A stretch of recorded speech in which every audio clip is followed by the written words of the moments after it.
Salam Bapak Ibu Saudara yang kasih Tuhan.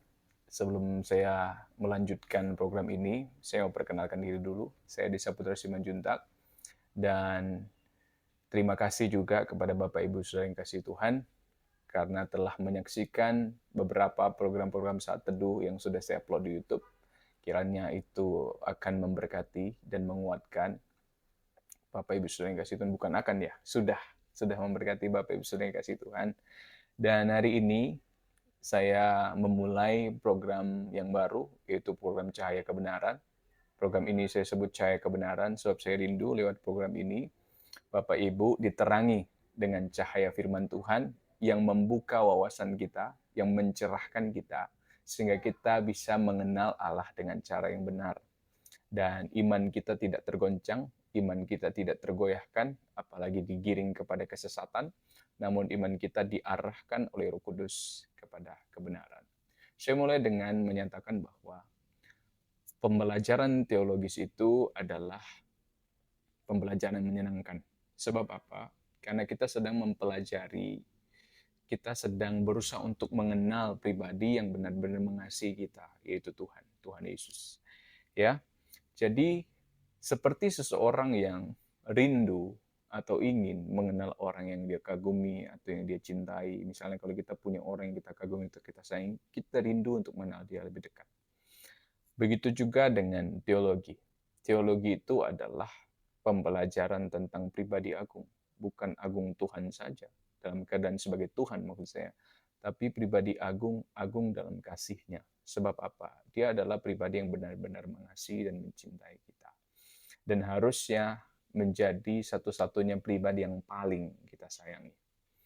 Jadi dalam program Cahaya Kebenaran ini kita akan belajar tentang teologi-teologi yang menjadi pertanyaan dalam benak baik orang Kristen maupun non-Kristen ya. Saya harap ini program ini akan memberkati kita semua. Kita akan belajar tentang Tritunggal, Allah itu apakah tiga. Kita akan belajar tentang Yesus berdoa kepada siapa, makna Yesus duduk di sebelah kanan itu apa, apakah Yesus tahu hari kiamat, kalau dia tidak tahu hari kiamat dia bukan Tuhan. Kita akan belajar tentang itu semua dan saya harap kita semua setia mengikuti program ini dan lebih dari semua itu saya berharap Roh Kudus akan selalu menuntun saya dan menuntun kita semua kepada seluruh kebenaran. Sesuai dengan judul yang saya buat, yang tertera maksud saya, sesuai dengan judul yang tertera di YouTube Bapak Ibu Saudara yang kasih Tuhan, yaitu apakah orang Kristen menyembah tiga Allah? Dan apakah di akhirat nanti kita akan bertemu dengan tiga Allah yang duduk di atas tiga tahta? Benarkah demikian? Ikuti program ini. Kita mulai. Apakah orang Kristen menyembah tiga Allah? Di akhirat apakah kita akan bertemu dengan tiga Allah yang duduk di atas tiga tahta? Tentu ketika kita digiring pada pertanyaan ini, hal ini akan membawa kita membahas suatu formula teologi yang sudah dibangun oleh bapak-bapak gereja, yaitu berkenaan dengan Tritunggal. Ini kontroversial sekali, sebab banyak orang yang mempertanyakan ini dan banyak teolog-teolog juga yang menjelaskan tentang ini. Namun dalam program ini saya harap kita pun diteguhkan. Sekali lagi, pengetahuan itu terbatas. Namun, ketika kita punya ketulusan untuk mempelajari tentang Tritunggal, Roh Kudus pasti akan menuntun kita. Ya kan? Mulai dengan pemahaman. Kita mulai membahas tentang Tritunggal. Membahas tentang Tritunggal harus dimulai dengan pemahaman bahwa Tritunggal itu bukan berbicara tentang jumlah Allah atau berapa Allah, apakah Allah itu tiga atau sebagainya. Tritunggal itu tidak sedang berusaha menjelaskan tentang jumlah Allah, namun Tritunggal itu berkenaan dengan atau berusaha tentang menjelaskan bagaimana Allah. Ya, sebab sudah jelas Bapak Ibu Saudara yang kasih Tuhan, tak perlu ditanyakan tentang keesaan Allah. Sebab sudah jelas Allah itu Esa. No debat soal ini. Allah itu Esa. Yesus sendiri langsung bilang bahwa Allah itu Esa. Kita buka ayatnya supaya kita tidak berdebat terlalu panjang soal itu tentang keesaan Allah. Dalam Markus 12, kita buka sama-sama ya. Bapak Ibu juga buka. Markus 12 ayat yang ke-29. Markus 12 ayat 29. Markus 12 ayat yang ke-29. Jawab Yesus, hukum yang terutama ialah, dengarlah hai orang Israel, Tuhan itu Allah kita, Tuhan itu Esa. Ini siapa yang ngomong? Tuhan Yesus. Ketika apa? Ketika seorang ahli Taurat mempertanyakan tentang hukum yang utama dan yang pertama. Kepada Yesus, Yesus berkata, dengarlah hai orang Israel, Tuhan itu Allah kita, Tuhan itu Esa. Dalam bahasa Ibrani seperti ini. Shema Yisrael, Adonai Eloheinu, Adonai Ehad. Artinya, Tuhan itu Allah kita, Tuhan itu Esa. Dengarlah, wahai orang Israel. Tuhan itu Allah kita, Tuhan itu Esa. Seringkali waktu kita ditanya hukum yang utama dan pertama, kita langsung bilang, kasihlah Tuhan Allahmu dengan segenap hatimu, segenap jiwamu, segenap akal budimu, dan segenap kekuatanmu. Namun kita lupa bagian yang pertama itu bukan itu. Tapi bagian yang pertama adalah Shema Yisrael, Adonai Eloheinu, Adonai Ehad.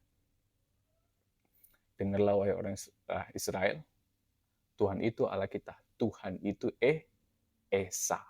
Siapa yang bilang? Tuhan Yesus langsung yang beri jawaban itu. Jadi no debat tentang bahwa Allah itu adalah Allah yang Esa. Sudah jelas ya soal itu. Jadi jelas bahwa Allah itu Esa, bukan tiga atau jamak. Dia tunggal, jelas bukan sedang mengajarkan jumlah anak Allah. Namun bagaimana Allah? Bagaimana sih Allah itu? Itulah Tritunggal, bukan berapa sih Allah itu. Jadi Tritunggal itu bicara tentang bagaimana Allah atau cara Allah mengungkapkan atau menyatakan dirinya kepada manusia. Ya kan? Ada satu ungkapan teologi yang terbangun tentang Tritunggal ini. Berbunyi seperti ini dalam bahasa Latin. Una substantia tres persona. Artinya, una substansia tres persona itu una itu satu, substansia artinya substansi, substantif, tres persona, tiga pribadi. Jadi satu substansi dalam tiga pribadi, ya kan? Itu sudah terkenal dan mungkin kita yang mendengarkan ini juga sudah pernah mendengar itu.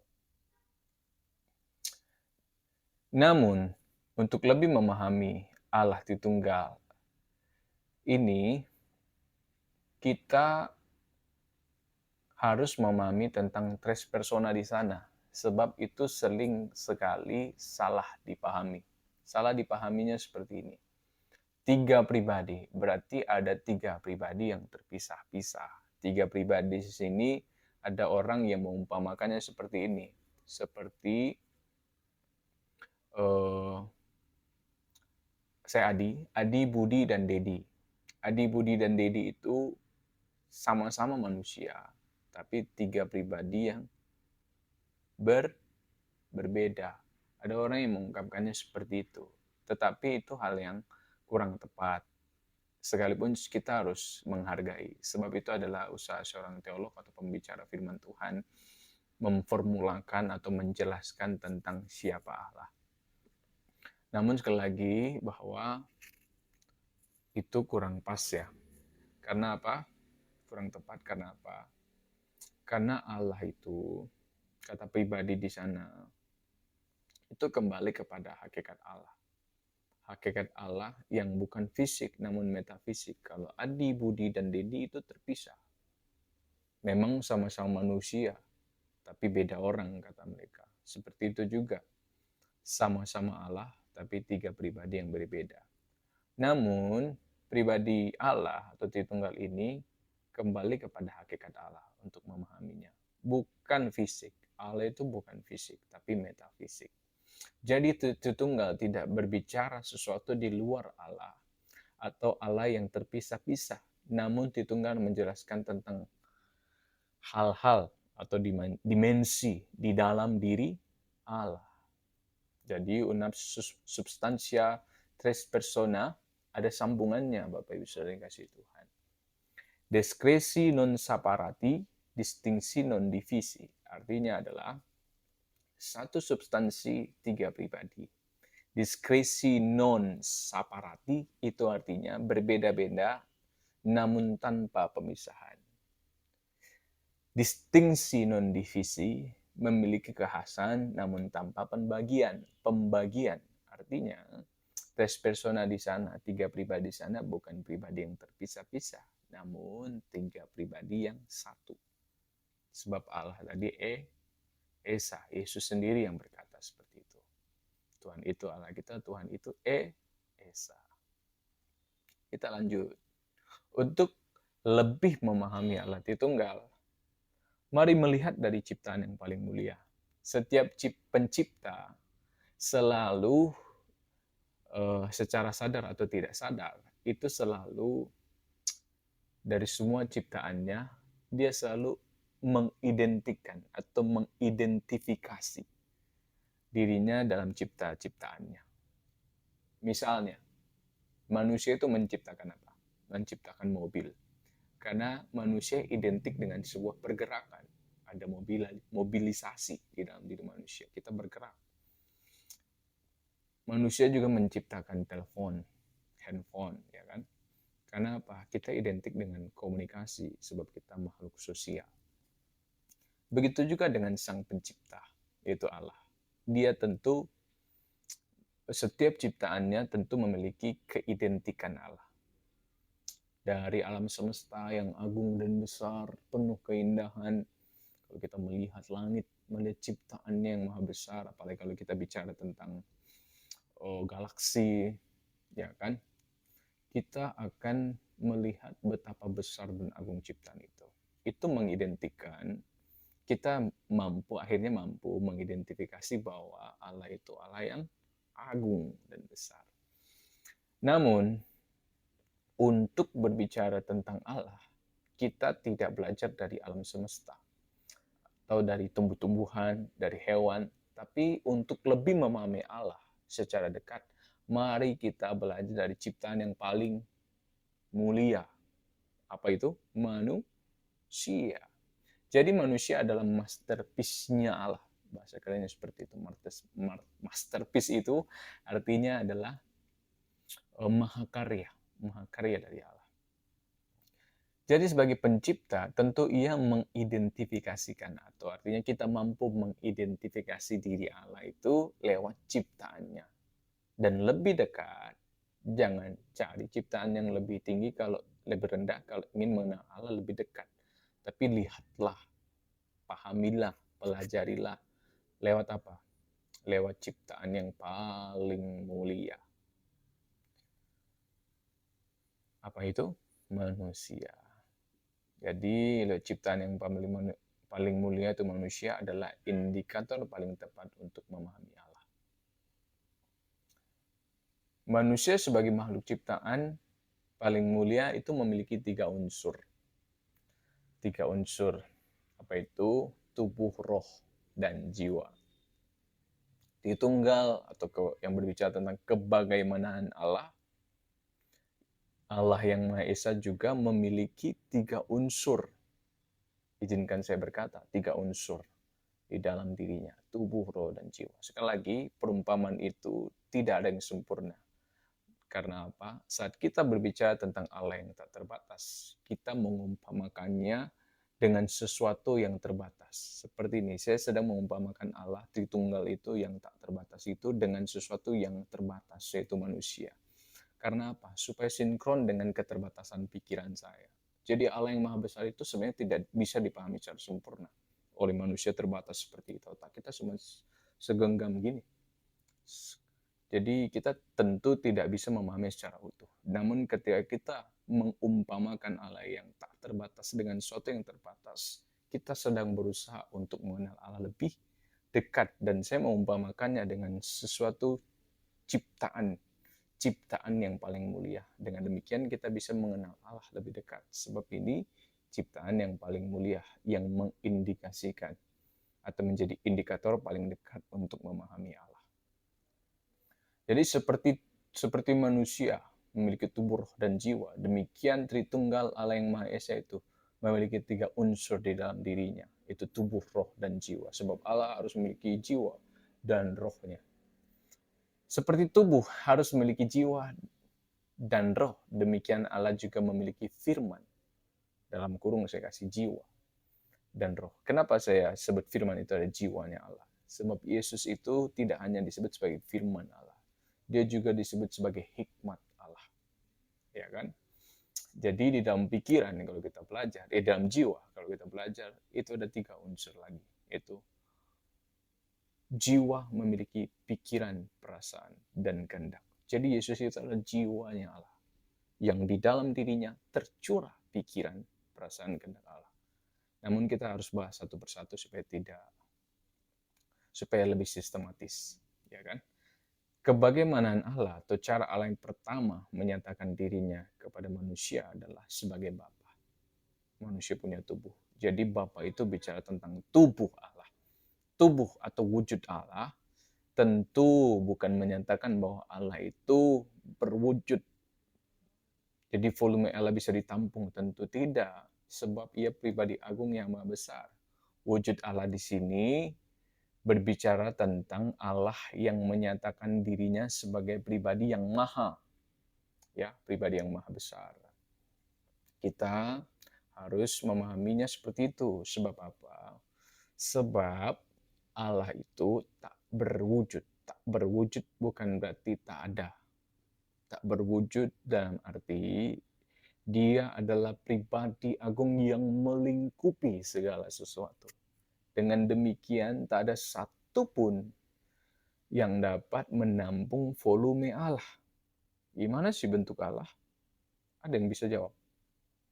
Tentu tidak, sebab Allah adalah pribadi yang maha. Dia di luar ruang dan waktu, tetapi dia ada di dalam ruang dan waktu itu. Ketidaksanggupan ruang dan waktu menampung Allah bukan berarti Allah tidak ada di dalamnya, tetapi dia melingkupi segala sesuatu. Jadi dia di luar ruang dan waktu, tapi dia ada dan berada di segala ruang dan waktu. Ya, jadi Allah, wujud Allah sebagai Bapa, penyataan diri Allah yang pertama sebagai Bapa. Bicara tentang wujud Allah, Allah tidak berwujud sebab ia pribadi agung. Namun ini menyatakan tentang Allah yang maha. Kalau saya sebut istilahnya transcendent God, artinya Allah yang tak terjangkau, Allah yang maha, sehingga tak satu pun dapat menjangkau dia dalam kewujud atau keoriginalitasannya.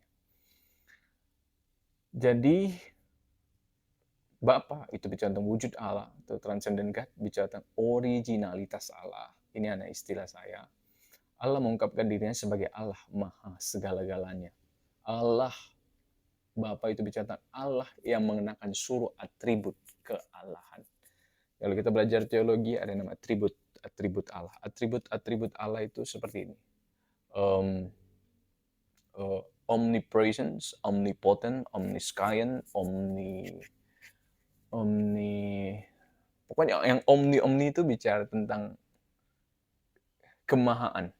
Jadi ketika bicara tentang Allah Bapa, kita sedang berbicara tentang Allah yang maha. Allah yang maha itu artinya Allah yang tak terjangkau. Tidak seorang pun dapat menemui Allah dalam keadaan seperti ini. Sebab ia transcendent God. Oleh sebab itu, bagaimana caranya? Dia harus menjadi Allah yang imanen. Ya kan? Kalau kita lihat dalam perjanjian Allah, sekalipun itu bukan wujud Allah secara utuh. Ketika lihat Musa, saat berhadapan dengan Allah di Gunung Sinai, itu hanya bagian kecil dari penyataan diri Allah. Ya, itu bagian kecil dari penyataan diri Allah. Dan bagian penyataan bagian kecil penyataan diri Allah itu pun sudah menakutkan, tanda kutip. Sebab apa? Orang Israel gentar mendengar itu. Sebab ketika Allah menyatakan dirinya, ada api, ada awan, ada gempa bumi, gemuruh yang begitu dahsyat, Bapak Ibu. Kalau Bapak Ibu sudah ada di saat itu, mungkin kita juga dalam ketakutan yang sama. Sebab Allah itu benar-benar dahsyat. Jadi ketika Allah menyatakan diri kepada Musa, itu cuma lihat bagian belakang. Itu pun bagian kecil dari kemuliaan Allah. Dan keadaan seperti ini, tidak ada seorang pun yang dapat menemui Allah. Jadi Allah Bapa itu bicara tentang pengungkapan diri Allah yang pertama, bicara tentang wujud Allah, originalitas Allah yang tak dapat dijangkau. Namun dalam keadaan seperti ini, ia tidak bisa berinteraksi dengan manusia. Gimana mau menyelamatkan? Berinteraksi aja nggak bisa. Oleh sebab itu Allah harus maksudnya Allah harus menyatakan dirinya dengan cara yang dapat dijangkau manusia. Itu sebagai anak Allah atau Allah anak Yesus Kristus. Firman Allah. Saya sebut sebagai jiwanya Allah. Yohanes 1 ayat 8. Yohanes 1 ayat 18 maksud saya. Kita buka. Yohanes 1 ayat 18. Yohanes pasal yang pertama ayat ke-18.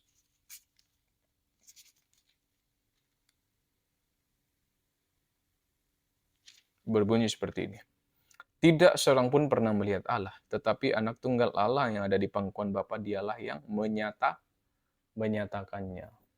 Jadi tidak ada seorang pun yang pernah melihat Allah, tetapi anak tunggal Allah yang ada di pangkuan Bapa, dialah yang menyatakannya. Anak di sini adalah kiasan. Seperti kalau dalam Indonesia ada namanya anak buah, bukan berarti buah itu beranak. Ada namanya anak kunci, bukan berarti kunci itu beranak. Itu hanya kiasan. Itu juga dengan ketika dikatakan anak Allah atau Allah anak, itu bukan Allah itu beranak atau diperanakkan. Jangan seperti itulah kita cara berpikirnya. Tapi kita harus mengupasnya secara jujur dan objektif, ya kan? Anak di sini adalah kiasan. Kiasan dari apa? Tuhan Yesus sebagai firman atau jiwa Allah. Allah anak bukan berarti Allah beranak, namun cara. Izinkan saya berkata, Allah anak itu cara kedua. Cara kedua Allah mengungkapkan dirinya sebagai Allah yang dapat dijangkau, imaninkan. Ketika Allah menyatakan jiwanya, firmannya pada manusia. Imaninkan. Artinya Allah yang dapat dijangkau. Allah yang dapat kita lihat, kita raba di dalam diri Yesus Kristus. Di dalam Filipi 2 ayat 6. Kita buka. Filipi pasal yang kedua.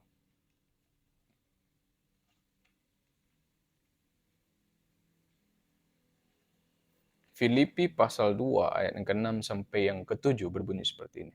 Yang walaupun dalam rupa Allah tidak menganggap kesetaraan dengan Allah itu sebagai milik yang harus dipertahankan, melainkan telah mengosongkan dirinya sendiri, mengambil rupa seorang hamba dan menjadi sama dengan manusia. Dikatakan yang walaupun dalam rupa Allah tidak menganggap kesetaraan dengan Allah sebagai milik yang harus dipertahankan, melainkan telah mengosongkan dirinya. Garis bawahi.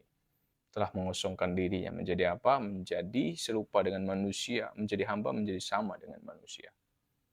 Ya. Jadi Allah yang imanen, Allah yang transenden, tak terjangkau, Bapa bicara tentang wujud Allah yang tak terjangkau, itu menjadi Allah yang imanen. Di dalam apa? Di dalam diri Yesus, firman yang menjadi manusia. Kita lanjut. Firman adalah Allah. Firman yang adalah Allah menjadi manusia, supaya Allah dapat berinteraksi dengan manusia ciptaannya. Dengan demikian manusia ciptaannya mengenal Dia. Jadi anak Allah adalah Allah yang mengungkapkan dirinya kepada manusia dengan cara yang membuat manusia dapat mengalami Dia secara nyata. Allah yang transenden dikenali, bukan dalam ketransendenannya. Tak bisa kita mengenal itu. Dalam keadaan seperti itu kita nggak akan bisa mengenal Allah. Jadi Allah akhirnya mengungkapkan dirinya dengan cara yang kedua, menjadi Allah yang imanen. Firman menjadi manusia. Firman menjadi daging. Allah yang transenden dikenali sebab Allah mengungkapkan dirinya dalam keadaan imanen. Pengungkapan diri Allah sebagai Allah anak, imanen God. Kita jadi tahu. Jadi lewat Yesus Kristus, Allah yang menjadi manusia itu, firman yang adalah Allah menjadi manusia itu, kita ini mengenal, kita tahu pikirannya Allah itu gimana, perasaannya Allah itu bagaimana, kehendak dan karakter Allah, kasih sayangnya Allah itu gimana sih. Allah itu kan misteri yang nggak bisa kita jangkau dengan pikiran kita sebagai manusia yang terbatas. Tetapi lewat Yesus Kristus, Allah yang misterius itu menjadi Allah yang benar-benar kita bisa kenali. Amin. Manusia menjadi Allah suatu kemustahilan. Gak mungkin bisa manusia jadi Allah. Namun Allah menjadi manusia mudah. Sebab Allah itu maha kuasa, omnipotent. Dia dapat melakukan segala sesuatu.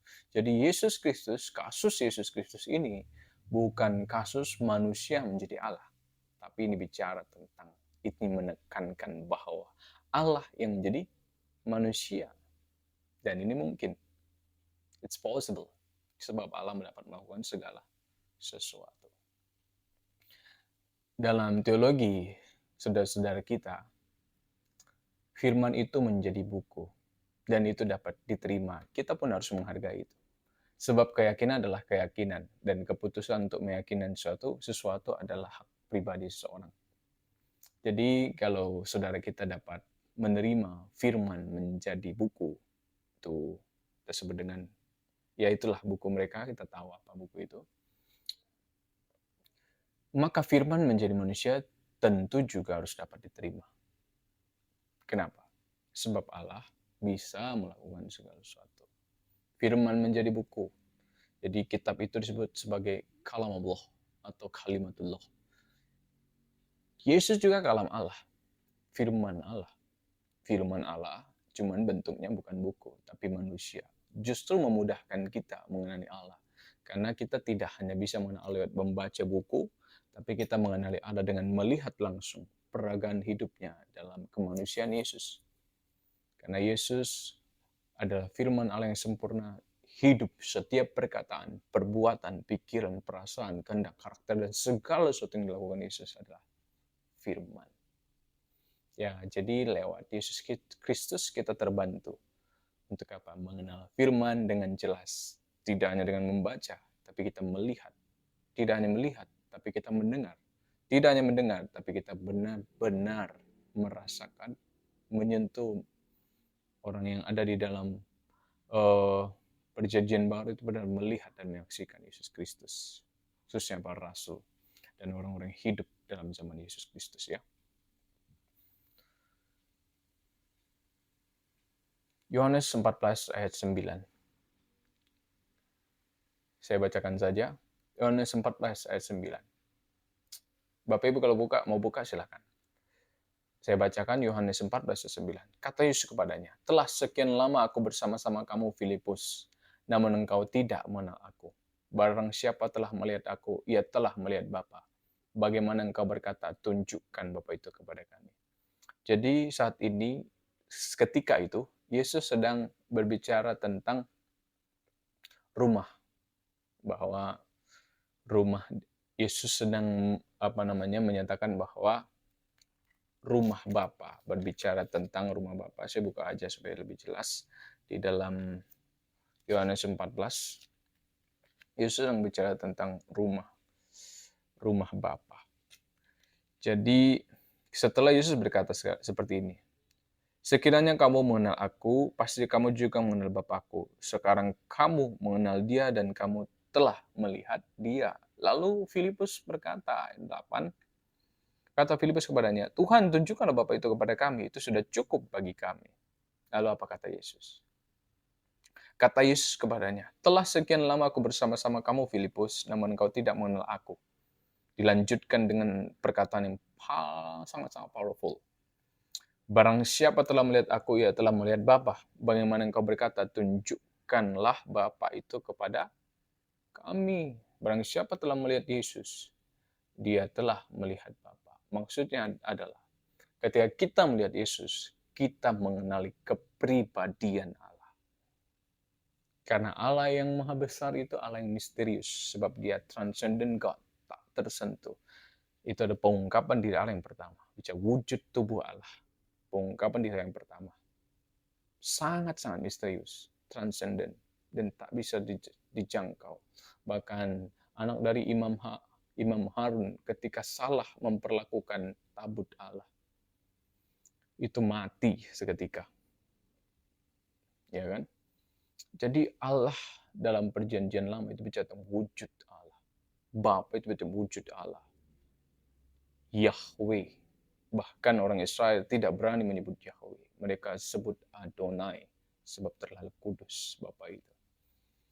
Tetapi Bapa itu akhirnya menyatakan dirinya di dalam diri anak. Sebagai anak Allah. Maksudnya dia adalah firman yang menjadi daging. Firman yang menjadi manusia. Pengungkapan diri Allah yang kedua. Izinkan saya berkata istilah saya ini ya. Pengungkapan diri Allah yang kedua. Firman menjadi manusia. Firman bicara tentang jiwa Allah. Pikiran, perasaan, kehendak Allah. Lewat Yesus Kristus kita mengenali Allah tadi. Jadi anak Allah itu bukan bicara Allah yang beranak, tapi upaya Allah berinteraksi dengan manusia. Supaya manusia ciptaannya mengenal dia, Allah yang transenden, menjadi Allah yang manen, supaya kita mengenal dia. Jadi lewat Yesus Kristus kita tahu nih, sederhananya seperti ini. Lewat Yesus Kristus mungkin ada anak muda yang tidak terlalu belajar teologi, supaya lebih mudah. Saya permudah. Sederhananya seperti ini. Lewat Yesus Kristus kita akhirnya, oh iya ya, ternyata Allah itu seperti ini. Lihat apa? Lihat cara hidup Yesus. Lewat pengorbanan Yesus di atas kayu salib.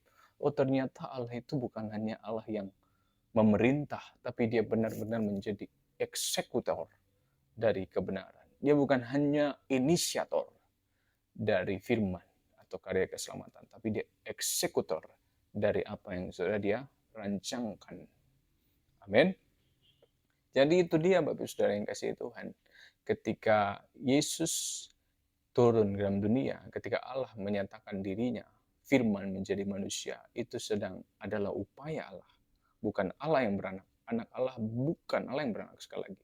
Anak Allah bukan Allah yang beranak atau diperanakan. Anak Allah adalah pengungkapan diri Allah atau penyataan diri Allah untuk mempermudah manusia mengenal dirinya yang maha kuasa, yang tak terjangkau tadi. Ya kan? Saya harap kita sudah memahami itu. Jadi barang siapa melihat anak Yesus Kristus, ia melihat Allah. Lihat Allah bukan wujud kemahabesaran, tapi karakternya, kepribadiannya, jiwanya, kasihnya kepada umat manusia. Ya, terbukti dalam karya keselamatan. Lalu siapakah Roh Kudus? Kita mulai dengan pribadi yang ketiga. Bukan pribadi yang terpisah ini, ingat. Sebut pribadi karena memiliki hasan. Ya. Sebagai Allah Roh Kudus, penyatakan diri Allah yang ketiga adalah sebagai Allah Roh Kudus. Artinya sumber hidup di dalam diri Allah. Saya harus punya roh saya. Dan saya tanpa roh saya mati, ya kan? Jadi roh itu adalah pribadi, bukan hanya sumber kekuatan, tapi dia pribadi. Pribadi yang memberikan kekuatan. Itu sebabnya dalam Kisah Para Rasul pasal yang pertama dikatakan seperti ini. Kisah Rasul pasal yang pertama 8. Tetapi kamu akan menerima kuasa kalau Roh Kudus turun ke atas kamu dan kamu akan menjadi saksiku di Yerusalem dan seluruh Yudea dan Samaria sampai ke ujung bumi. Jadi ketika Roh Kudus turun, lalu ada kuasa. Roh Kudus bukan kuasa, tetapi dia pemberi kuasa, sumber kuasanya. Amin. Jadi dia pribadi Roh Allah yang tinggal di dalam diri manusia. Allah Roh Kudus, Allah mengungkapkan dirinya kepada manusia sebagai pribadi Roh Allah yang tinggal, ingat pribadi Roh Allah yang tinggal di dalam diri orang percaya. Sebagai Roh Allah yang memampukan manusia untuk melakukan firman. Allah tidak hanya mengungkapkan dirinya sebagai Allah yang tak terjangkau itu Bapa, tetapi dia juga menyatakan dirinya kepada manusia sehingga manusia dapat mengenal dia sebagai Allah Yang kedua, sebagai Allah yang dapat dikenali oleh manusia, Immanuel God, Yesus Kristus. Namun lebih dari itu, Allah juga menyatakan dirinya kepada orang-orang percaya. Ini berkat khusus. Orang-orang percaya sebagai pribadi Roh Kudus yang tinggal di dalam diri orang percaya, yang kemudian apa? Memampukan kita melakukan firman atau kehendaknya. Jadi Allah tidak hanya menyatakan dia sebagai Bapa, bicara tentang wujud Allah, originalitas Allah, transcendent God yang tak terjangkau. Juga ia menyatakan dirinya sebagai anak Allah atau Allah anak Yesus Kristus sang firman atau jiwa Allah.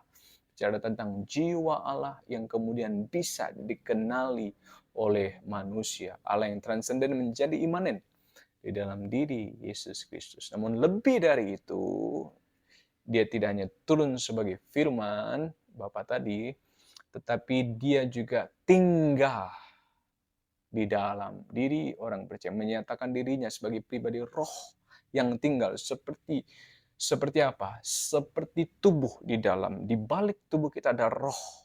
Di dalam tubuh kita ada roh yang tinggal. Jadi dia bukan hanya tak terjangkau, namun dia menjadi terjangkau, dapat disentuh. Dia tidak hanya dapat disentuh, namun dia langsung tinggal di dalam diri kita. Kalau saya sebut Allah Roh Kudus itu adalah inner God. Inner God, ini istilah saya aja. Inner God. Artinya adalah Allah batin. Allah yang tidak hanya menyatakan wujud kebesaran, tidak menyatakan pola pikirnya, tetapi dia juga menyatakan rohnya di dalam diri kita. Mengungkapkan dirinya dalam rohnya. Jadi, ketika Roh Kudus itu turun, kita menerima kuasa. Kuasa untuk apa? Melakukan kehendak Allah, menjadi saksi. Jadi, kita tidak hanya melihat Allah yang besar, dan kita tidak hanya melihat firman, tapi kita punya kekuatan dari Allah, dari pribadi Roh Kudus untuk melakukan firman itu. Ya, jadi Tritunggal bukan tentang tiga Allah. Ini saya masuk ke kesimpulan. Biar Roh Kudus memberi kita pencerahan, sehingga pikiran kita tidak disesatkan lagi oleh ilah-ilah zaman ini, atau oleh pengajaran-pengajaran sesat, atau bahkan kita tidak disesatkan oleh hati kita sendiri. Mari dengarkan firman Tuhan. Jadi Tritunggal bukan tentang tiga Allah, namun kebagaimanaan Allah, atau bagaimana Allah mengungkapkan dirinya kepada manusia. Jadi Tritunggal, Allah Bapa, Allah Anak atau Yesus Kristus, Allah Roh Kudus atau Roh Allah, itu adalah Allah yang Maha Esa, satu, seperti kesatuan tubuh, roh, dan jiwa. Amin. Tuhan Yesus memberkati. Jadi, lewat semua yang dikerjakan oleh Allah, ia menyatakan dirinya secara utuh.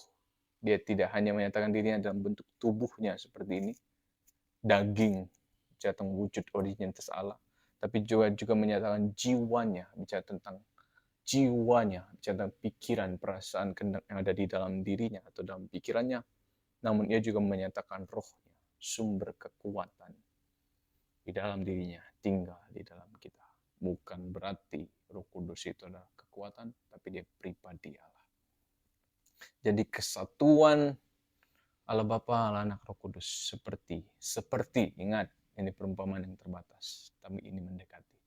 Seperti apa? Seperti kesatuan tubuh, roh, dan jiwa. Kiranya ini membangun iman kita. Jangan disesatkan lagi bahwa Allah kita tiga, tapi Allah kita satu. Pengungkapan dirinya memang tiga. Dengan tiga cara yang menyatakan dirinya. Berkenaan dengan unsur dalam dirinya. Dia harus punya tubuh, bicara wujud Allah. Unsur yang lain, jiwa, bicara tentang firman Allah, pola pikir Allah, perasaan Allah, kehendak Allah. Kemudian tiga, Roh Kudus, bicara tentang roh Allah. Ia menyatakan semua unsur di dalam dirinya. Semua unsur di dalam dirinya. Kalau Allah Bapa, semua agama menyadari ada pencipta. Tapi dia tidak hanya turun sebagai pencipta yang maha agung, tapi dia menjadi pribadi yang benar-benar tinggal dengan penciptanya. bukan hanya diraba oleh penciptanya, tapi pribadi itu tinggal diam di dalam kita, itu Roh Kudus. Kiranya ini menguatkan iman kita. Saya sudah berusaha melakukan yang terbaik yang saya bisa dan pimpin Roh Kudus. Jangan lagi kita disesatkan bahwa Allah kita tiga. Waktu kita meninggal, kita diperhadapkan dengan tiga tahta. Tidak, kita hanya diperhadapkan dengan satu tahta dan satu Allah yang duduk di atas tahta. Ya, Yesus Kristus yang memerintah sebagai Tuhan, Tuhan, Allah, dan Juru Selamat umat manusia. Tuhan Yesus memberkati kita semua. Maaf kalau ada yang salah. Bapak Ibu juga bisa menuliskan komentar, dan kalau ada pertanyaan-pertanyaan teologis atau pertanyaan-pertanyaan di dalam hati Bapak Ibu Saudara yang kasih Tuhan, silahkan dituliskan di komentar, dan saya akan berdoa, belajar, dan minta pimpinan Roh Kudus untuk menjawab tentang pertanyaan-pertanyaan tersebut ya. Dan mohon ketika ada perkataan saya yang salah, tidak tepat menurut pemikiran Bapak Ibu Saudara yang kasih Tuhan, jangan saling menghina. Sama anak Tuhan harusnya saling membangun, bukan saling menjatuhkan. Ya, silahkan sampaikan komentar yang benar, yang baik, yang sopan, yang santun. Kalau ada yang tidak benar atau tidak berkenaan di hati Anda, di hati Bapak Ibu Saudara, tuliskan dengan sopan. Beri saya masukan, supaya saya bisa memperbaiki diri, memperbaiki pemahaman teologi saya. Sebagai seorang saudara, mari kita saling mendukung dan saling membangun. Kiranya Tuhan Yesus memberkati. Tuhan bukan tiga, tapi Dia kesatuan.